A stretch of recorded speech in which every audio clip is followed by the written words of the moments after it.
आपने जैसे कि हमने देखा है कि पानीपत से आप आते हैं, वैसे दिल्ली में भी आपने ट्रेनिंग करी है लेकिन पानीपत से आते हैं, जैवलिन और गोल्ड, ऐसी जब हम ये वर्ड्स कीवर्ड्स बोलते हैं तो नीरज चोपड़ा का नाम आ जाता है। अब आपका भी उसमें नाम जुड़ गया है, ये चीज़ें कॉमन हैं आप में, पैरा, जैवलिन और गोल्ड और पानीपत।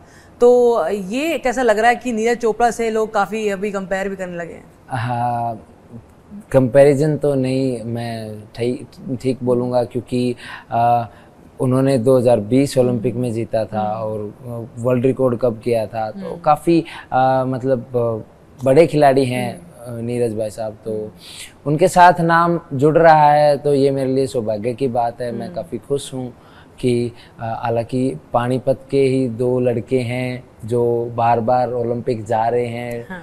टोक्यो जा रहे हैं, पेरिस जा रहे हैं और मेडल ला रहे हैं, तो काफ़ी अच्छा लग रहा है पानीपत के लिए कि पानीपत की जो नाम रोशन हो रहा है।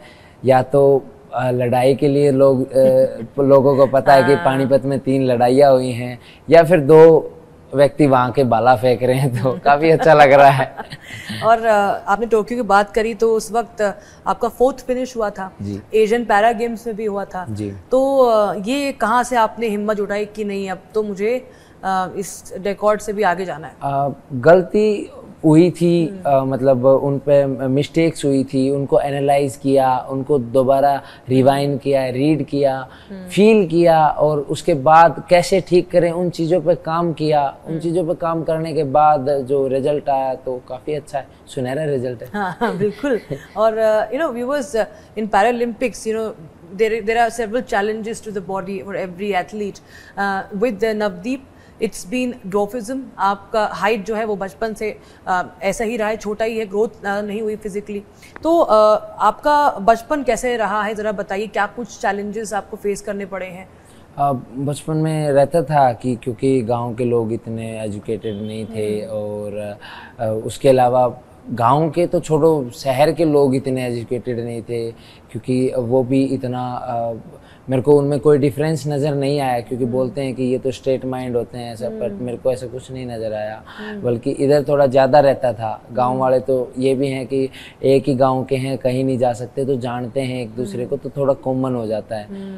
बट इधर ऐसा नहीं था। जब शुरुआत में रहा तो मैं इधर पास में ही रहता था, ज़्यादा दूर नहीं है, जंगपुरा में ही रहता था।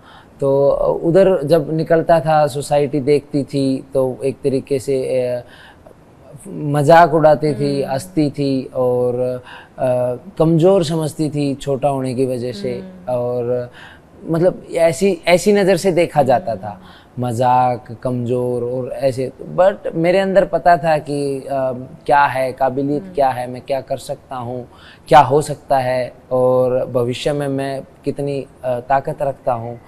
तो काफ़ी मेहनत करी, इग्नोर किया, मजबूत किया अपने आप को, किसी की अपने आप हर्ट नहीं होने दिया, अपने आप को, अपने ऊपर किसी को हावी नहीं होने दिया, अपनी ही धुन में सवार था, जो लक्ष्य था, जो फोकस था, उसको नहीं टूटने दिया।